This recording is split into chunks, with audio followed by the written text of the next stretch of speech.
वैसे विदेशी यात्री एवं इतिहासकार जो हमारे देश के अंतर्गत आते हैं और हमारे देश के भारतीय संस्कृति और सभ्यता के बारे में, हमारे देश की राजनीतिक सामाजिक अर्थव्यवस्था के बारे में वो लिख के जाते हैं और कुछ पुस्तक के रूप में वो छोड़ जाते हैं हमारे लिए वो सारी जानकारियाँ, जिनके माध्यम से हम जान पाते हैं हमारे पूर्वजों के बारे में, हमारे देश के शुरुआती दौर कैसे रहे, कैसे जीवन यापन हुआ करता था, कैसी सामाजिक व्यवस्था चला करती थी, अर्थव्यवस्था कैसी हुआ करती थी। इन सभी चीज़ों के बारे में हमें उन सभी पुस्तकों के माध्यम से प्राप्त होती है जो विदेशी यात्री अपने यात्रा वृत्तांत में अपनी कहानियों के माध्यम से जो पुस्तक छोड़ गए उनके माध्यम से हमें प्राप्त होती है। तो आज के इस वीडियो में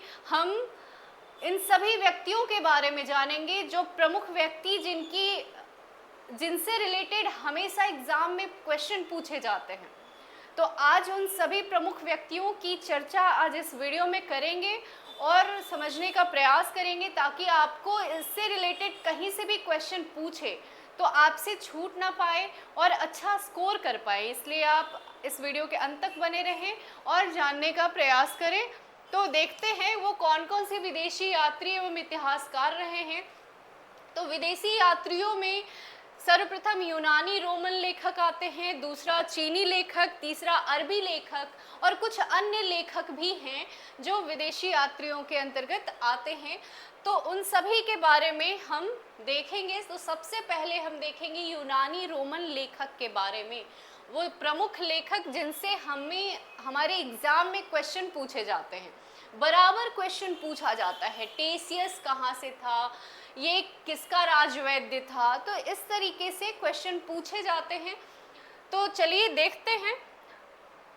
टेसियस यहाँ के प्रमुख लेखक जो हैं, यूनानी रोमन लेखक जो हैं, टेसियस, हेरोडोटस, मेगास्थनीज और डाइमेकस।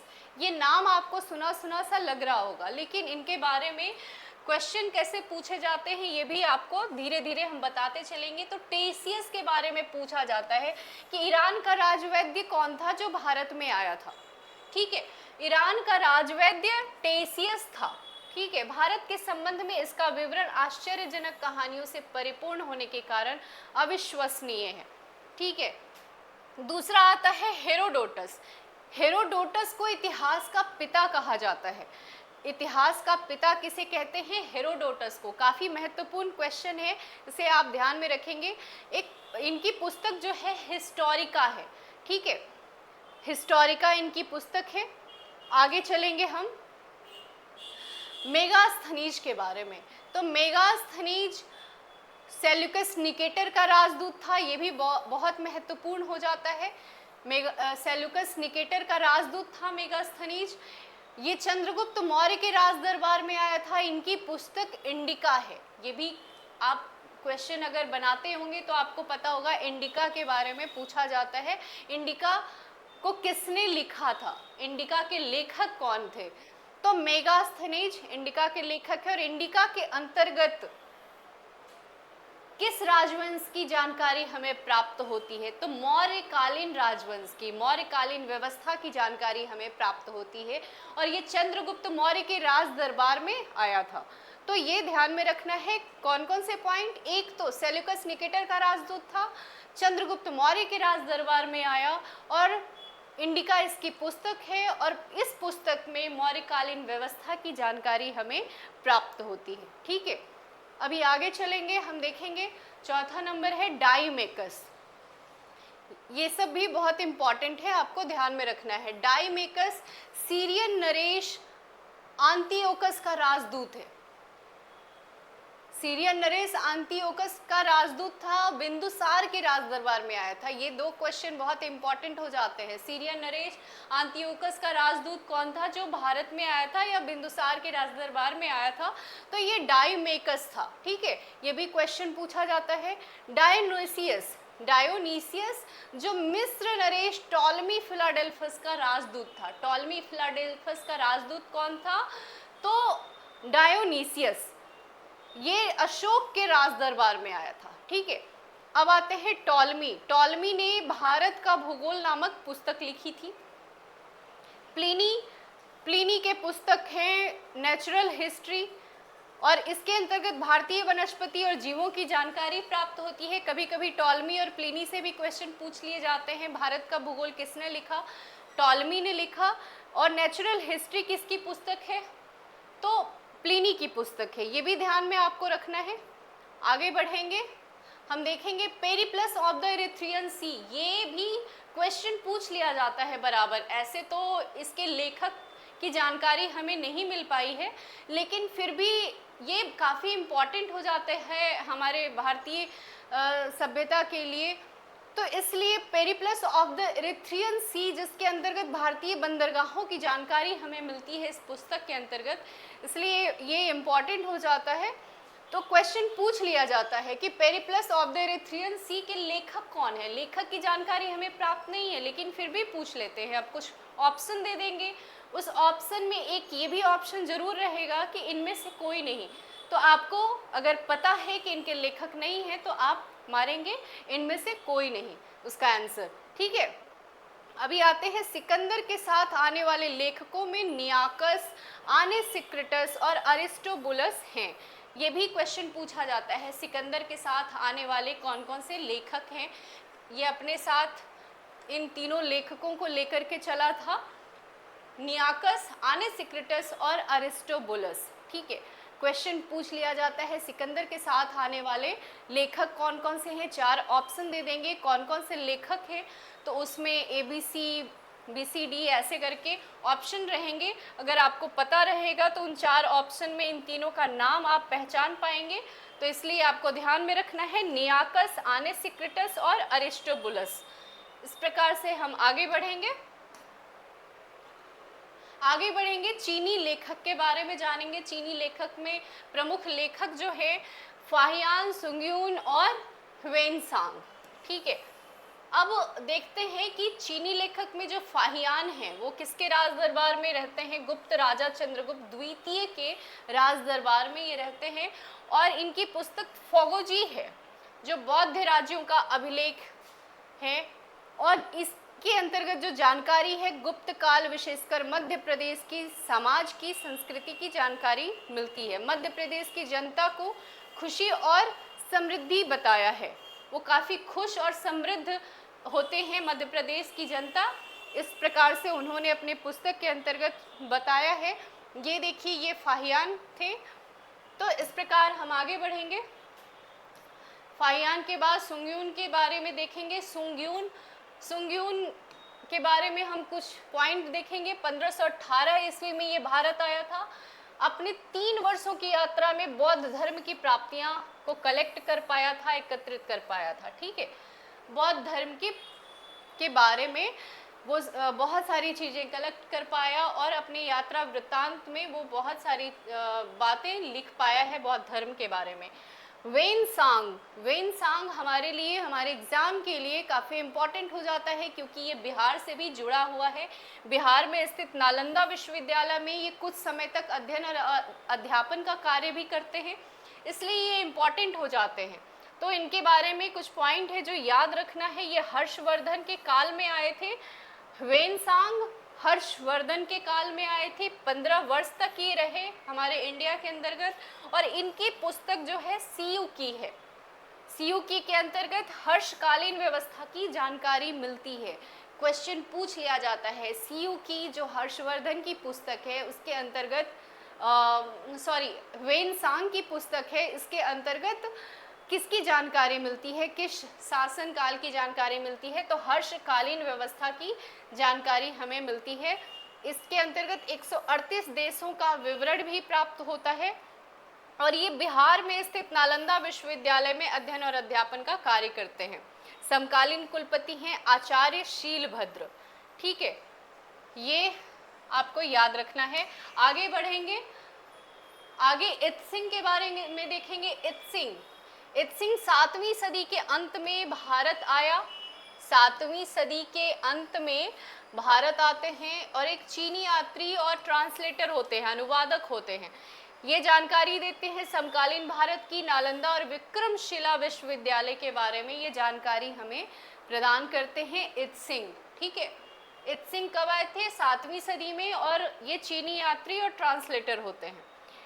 ये कुछ कालक्रम भी पूछ लिया जाता है कि कौन सबसे पहले आया, तो याद रखना है सबसे पहले फाहियान आया, फिर सुंग्यून आया, फिर वेनसांग और फिर उसके बाद इत्सिंग। तो इस प्रकार से कालक्रम भी ध्यान में रखना है।